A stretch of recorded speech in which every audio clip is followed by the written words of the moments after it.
Ampitsikina tanteraka no itsihana ny tokantrano naterana ny araba ho asika tsirairay avy ihany koa amin'izao takarivan'ny zoma faraka amin'ny 20 ny volana febroary izao tonga soa tanatin'ny fotoana ny fampalam-baovao faharoa amin'ny fitalavitry MATV anasananao ampanajana ny anjo izany hatramin'ny farany santaritsika ao anatin'ny lafiny ara-politika indrindra ary tafiditra ao anatin'ny fiomanana amin'ny fanendrena ny praiminisitra moa dia tokony nisy ny fivoriana izay niarahan'ny avy amin'ny MAPAR sy ny ekipan'ny filoham-pirenena Hery Rajaonarimampianina tamin'ny ity androany ity saingy tanteraka izany ny zava-nisy teny amin'ny lapan'ny Iavoloha indrindra raha no entina amintsika ato anatin'ity fanadihadiana izay irana amin'ny vola ravoavy sy Stefana razafy majimby ity.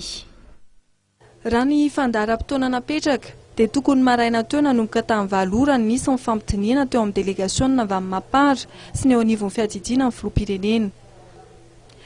Fifampitiniana izay raha ny fivoriana toedra ara-pirenena amin'izao fotoana izao dia tokony fantoka tanteraka amin'ny fanolorana ny anaran'ny praiminisitra isolo an'Andriamatoa Jean-Maire Persika. Tsy tanteraka nefa izany fa nahemitra amin'ny fotoana manaraka.